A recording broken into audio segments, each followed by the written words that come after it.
Dr. Donna Benton is director of the USC Family Caregiver Support Center at the USC Leonard Davis School of Gerontology.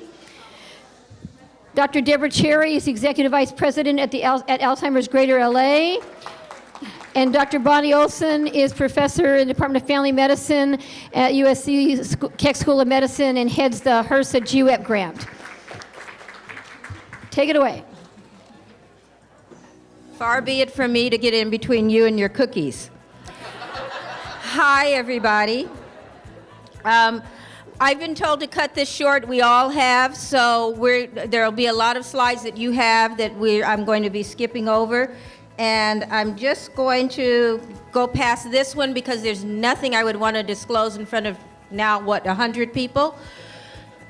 So overall, what I'm discussing is really just about our program. And, after that panel, we all say, what's out in the community and what can we rely on? And there have been some programs, and so I'm proud to be the director of one of the programs that's been around from the state of California, which was the first one in the nation to recognize that family caregivers need support. But family caregivers don't call themselves family caregivers. What do they call themselves? Wives, daughters, spouses. But as family members, sometimes we need some type of support that's different than what the person we're helping needs.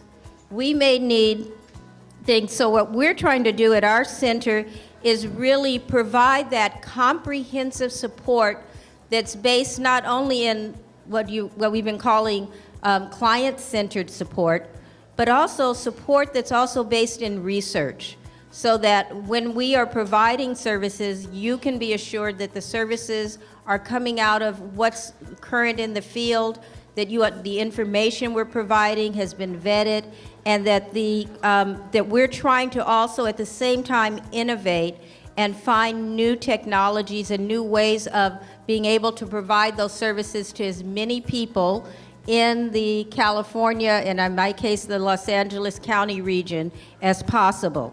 So that's what that mission statement says.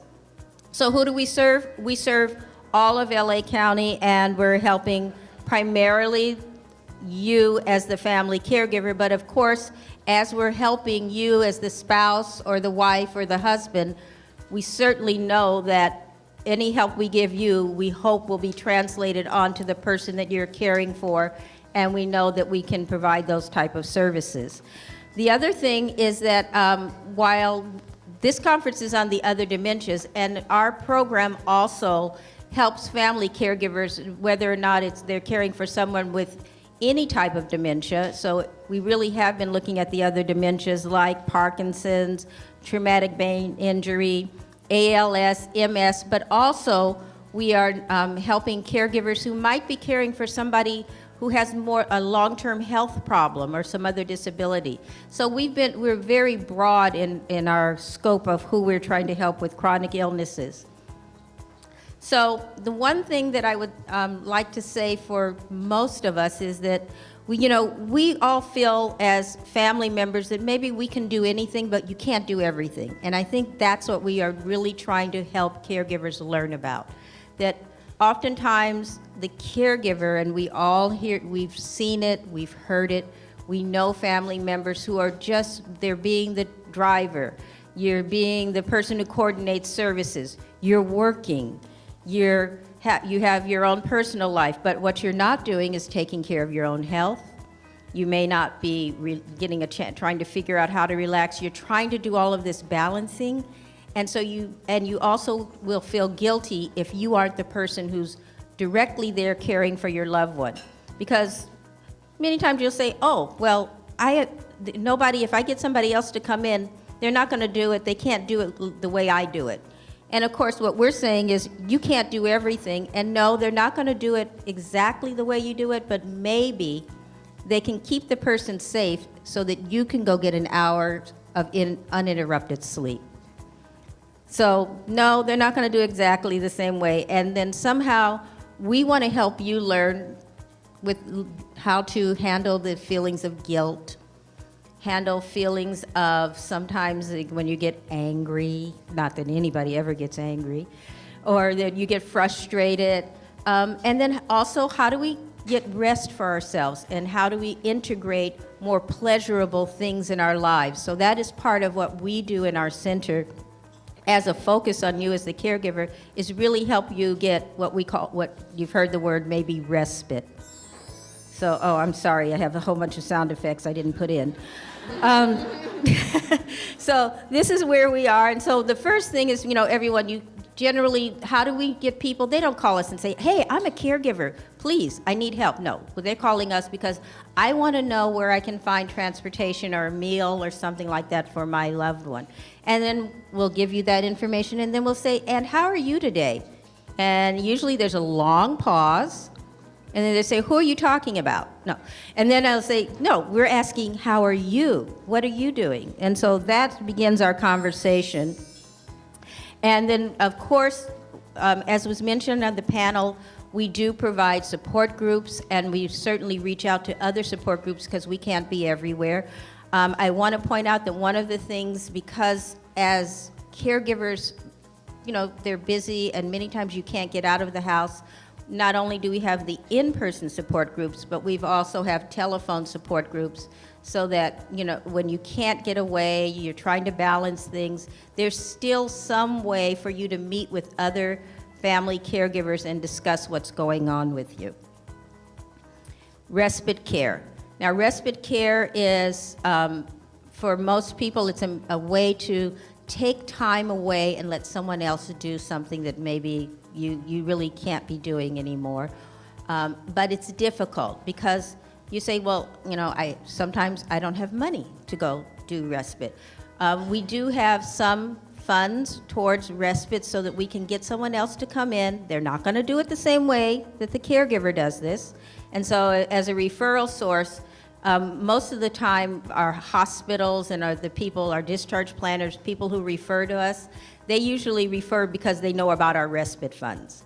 But once we get them past that, because this is a limited amount of money, respite really for us is teaching the caregiver how to take breaks that may not even involve money. It could be just learning how to take deep breaths on a regular basis.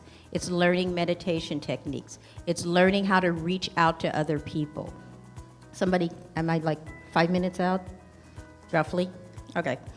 The other thing is, we find that another way to help caregivers learn and meet from each other, but in a more fun and relaxed environment, is we have retreats. And this is usually very frightening because we ask sometimes people to go away for one day, a whole 6 hours.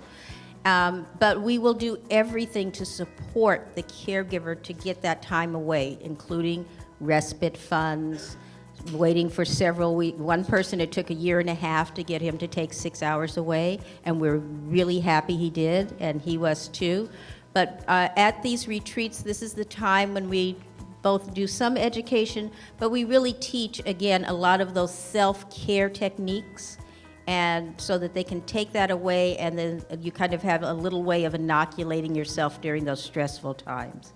So the retreats have all of these different pieces that are usually within the retreat. As I said, because we are based in a university, but because the system grew out of in California through the Caregiver Resource Centers, we've always looked at what are called evidence-based programs. So these are programs that actually have been proven to intervene in things like depression or anxiety, or improve sense of self-confidence, or helping somebody learning how to take breaks. So we provide these training programs, and they are classes. You go once a week, a couple of hours for 6 to 8 weeks, and at the end of that, you walk away with hard skills and tools, not only that the person can use as a caregiver, but that they can use it in their lives across the board with other areas. But it's certainly, these have obviously been targeted for the family caregiver. So you have powerful tools, we have the CALM program, we have the stress busting program for family caregivers. And then I know Debra will talk about some other ones that are out there. There are quite a few. The other services that are our core services is really that one-on-one discussion with our professionals in family consultation. being able to call someone up and say, is this normal? Or how should I handle this? Or should I do a fiblet? I love that term. I like the fiblets, or creative lies, as people also call them. So you can do this one-on-one family consultation, and we help with long-term care planning, because sometimes we forget that we actually have to plan, besides our regular work plan, we really do need to know what's going to happen in the long run, and linking people with financial consultation and then also short-term counseling. The other thing is helping people understand that change is going to continue throughout this journey. The change is hard at first. It's messy in the middle, but it's really kind of nice at the end, and we can all get through these tough times together when you have enough support. So I'm going to skip how to become a client, and the only other thing I want to go back is to discuss our more recent way of getting to our services is through our Care Journey portal on our website. So if you go to our website, which is fcscgero.org, or if you just type in the term USC Family Caregiver Support Center, now caregivers can begin the process of reaching out to us at 1 in the morning or 2 in the morning when they happen to be up, through a HIPAA-compliant portal where you can put in all the kind of basic information. We start with some of their questions, and at that time, with an algorithm, we actually begin to feed some of our fact sheets, we have a learning library, things like that that actually will be more personalized and tailored for the caregiver through this portal. So for more of our clients who are going on the web, they can use this portal. And of course, we called it Care Journey because more and more we hear caregivers say that this has been a journey for them as they're learning and that evolving. So I'm going to turn it over to Debra now.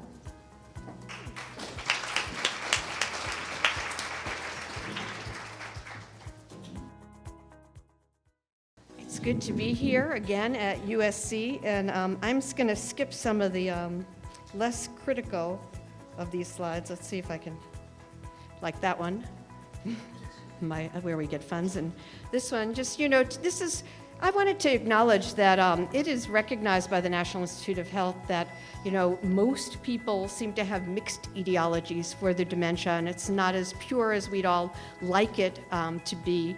I think the slide's in your booklet. We as an organization, Alzheimer's Greater Los Angeles, was actually formed here at USC. There was a support group run by USC, and it joined together with a support group in the South Bay.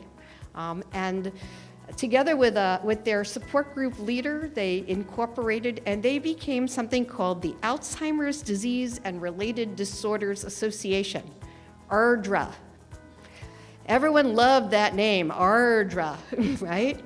And, but it did at that time really cleanly recognize that this is that these are multiple conditions, and that whatever response we develop has to be for all of them and not simply for Alzheimer's disease. The name changed, and a lot of the change in the name is PR because people had a hard time knowing what ALZGLA meant. And now we are called Alzheimer's Greater Los Angeles, but we still serve people who have related dementias.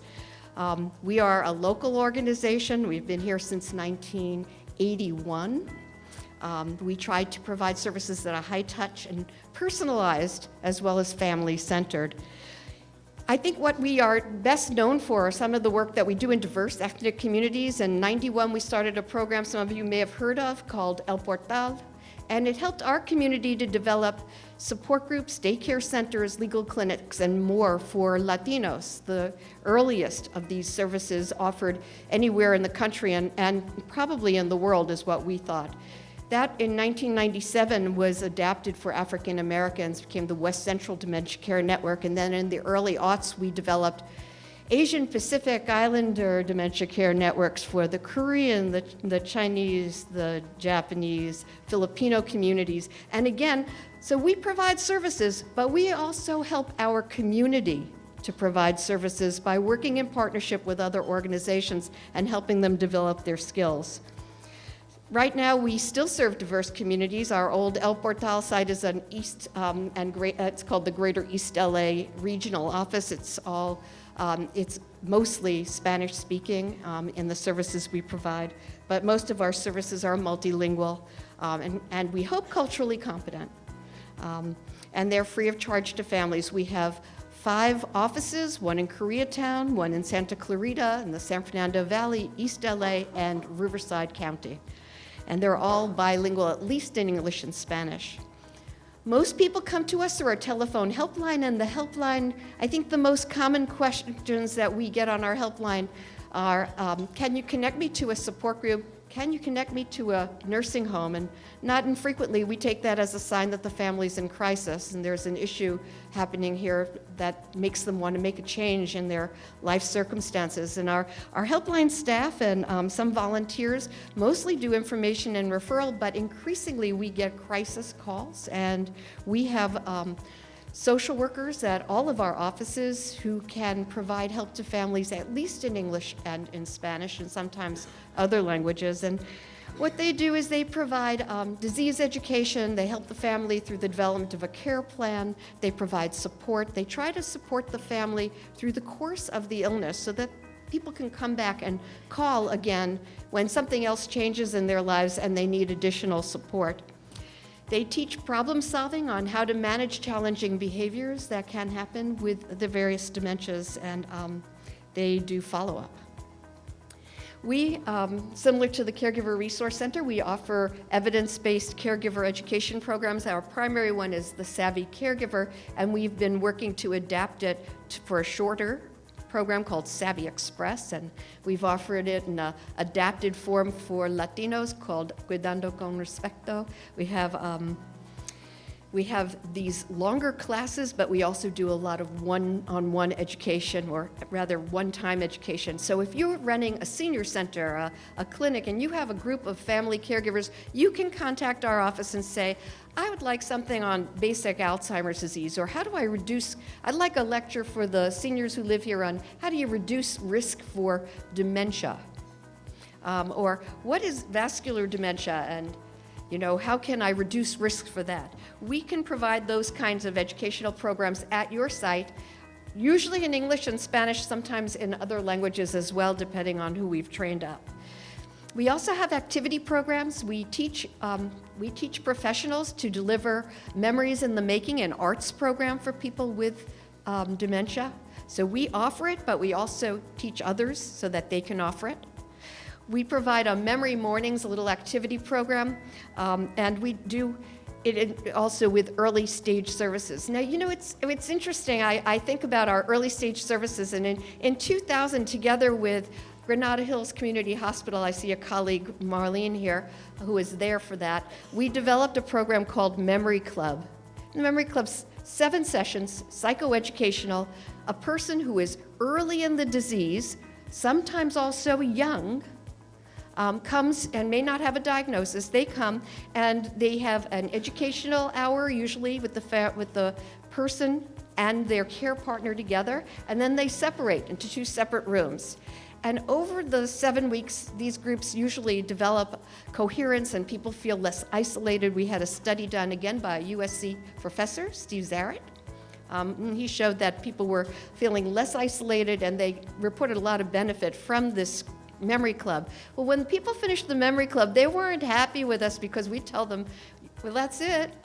That's it. We don't have anything. So we had to develop something else, and we developed the Grad Club. Similar kind of format. Person who's been usually by now diagnosed, and the family care partner, they come, they have time together. If they elect, they can have someone come in and do a lecture, and then they have time apart. Well, when the person became too affected to participate in the Grad Club, we didn't know what to do with those folks, and they got mad at us because we were trying to switch them over to adult daycare programs. And gradually we learned, and we created, and this is their name, not mine, the Alum Club.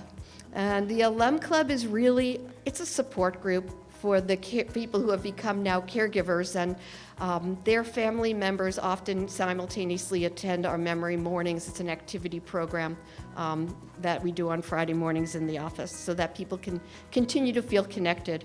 We do a variety of support groups. The ones we tend to deliver ourselves tend to be ones that represent gaps in the community, but we refer people to all of the 140 support groups that exist in our 3-county area that we cover. It's LA, Riverside, San Bernardino.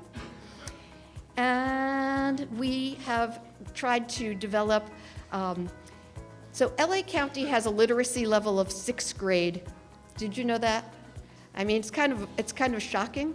So, and this is English, Spanish as well. So we have been developing caregiver tip sheets in a variety of languages at roughly the 6th grade reading level, and they are on topics like hallucinations, driving, keeping the home safe, bathing. They are available on our website. You can download them yourself and then make copies for families that you serve. They are available in English, Spanish, and soon we will be putting up Chinese and Japanese. So one side's English, the other side is another language, and that way families can, that are more and less acculturated can use these tip sheets. So please get them from our website and use them. We want them out there. We work with Medic Alert to help do an identification program. We're also working with the county. There's a Bringing Our Loved Ones Home task force, and we are trying to help work with the county. They have a report out now. This lady, Nancy Polikas, was lost out of LACMA about a year and a quarter ago and has still not been found. This stimulated a couple of our supervisors to create a Bringing Our Loved Ones Home task force, and that task force is going to lead to, we hope, better education of the police and other first responders, and perhaps the piloting of a higher tech than just a bracelet technology to try to find and keep people from getting lost and return them home safely once they are found. We do have a robust website. I particularly encourage professionals to go to it. We have a lot of great materials for professionals. We have training materials for care managers, guidelines for primary care providers, information about how to get involved in clinical trials. We have a portal called Antidote that helps people self-select for trials in our community that are research projects, not just clinical trials, in our community that are appropriate for them. We give you opportunities to get involved with us and become advocates. We hope you will. We are, that kind of organization. We encourage people to be involved. And we have our calendar of events up there as well. This is a referral form that you can get outside on the desk. If you tell people, oh, call that organization, they don't usually do it because they're so stressed out. And so what we tell providers like you is, complete one of these forms and email it to us. Say, can I make a referral to Alzheimer's Greater Los Angeles? Could I have them call you? And if they say yes, fill it out. We will call that family, and then we will get in touch with you and let you know what materials we were able to help them with. But I hope you'll pick up some of these, and if you don't, get them off of our website, because a proactive approach to getting people to services like all of ours is the way to go. You just give them a number. People don't call until they're really in crisis, and it's just not soon enough. One of the things that we care about is care today and a cure tomorrow, and we are doing a lot of advocacy for that, better funding and policies for care and support at the state, the local, and the federal level, and better funding for Alzheimer's research. And I think that was pretty quick, so thank you all.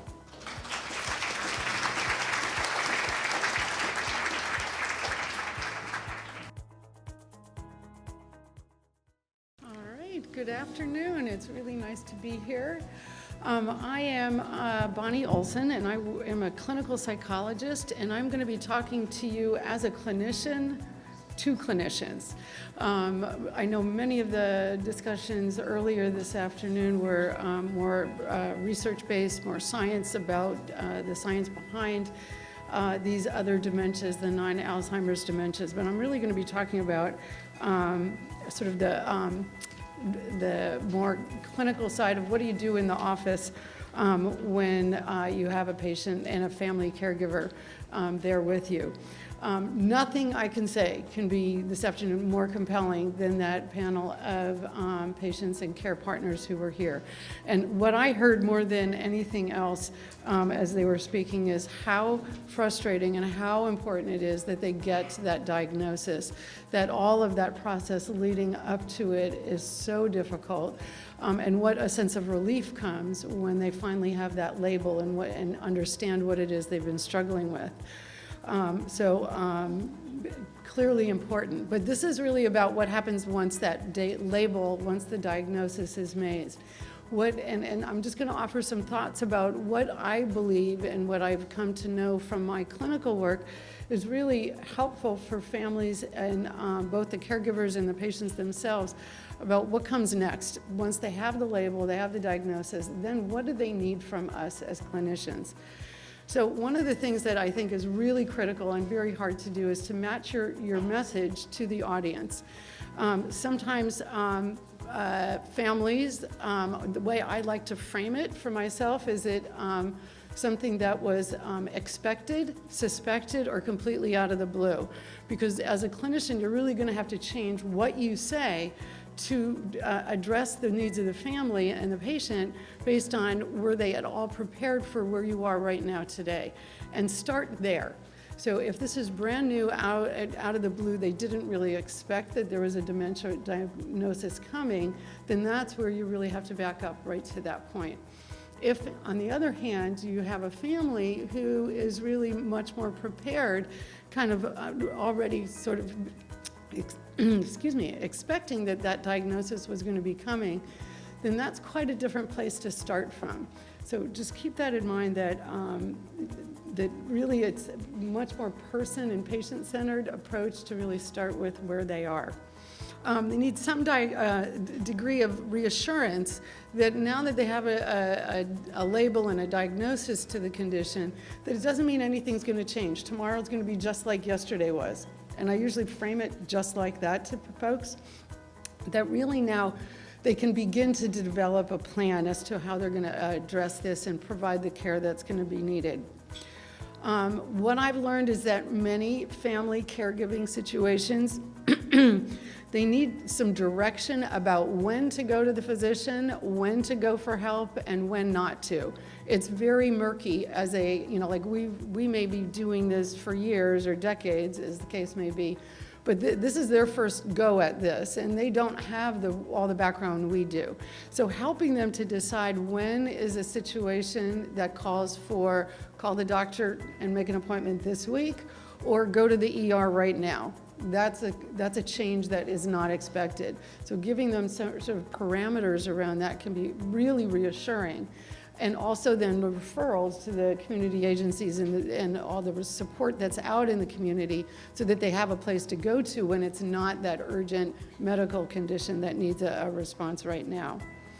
I really like educating families about how to search on the web for information with discretion. There's a lot of junk out there. There's a lot of bad information, and there's a lot of wealth of really good educational materials.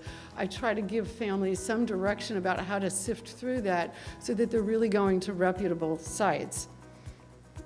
Okay. Probably the most important thing is to help families understand that they're going to need to develop some kind of a care plan that's implemented at home. They're in a medical office or they have the support out in the community, but the vast majority of those hours of the week and of the day, that the decision making and the care is going to be occurring in the home, and the care provider or the care partner is the person who's really kind of driving the bus there. And there's a lot of burden on that family member to figure out, now how do I do this? This is a brand new job that I don't know what I'm supposed to be doing. So helping them to understand that they need a plan, and part of understanding what that plan is going to look like is understanding what are they realistically able to do. If it's someone who's working full-time and raising kids at the same time, when you have one of these really early onset diagnoses, much more complex than perhaps if you have someone who's home with and not having those additional roles at the same time. Help the family to pull together who else is going to be part of their care team. Is it going to be neighbors and friends, a church group that they're associated with and have close relationships? Is it going to be other couples or folks in their social group? Is it extended family? Who might that be? And it's obviously not something that's going to happen in one meeting or one discussion, but at least planting the seed for families to go out and start gathering together those folks who are in their lives that can offer some degree of help. And it might be something as simple as, can I call on you to run out to the market for me when I've forgotten something?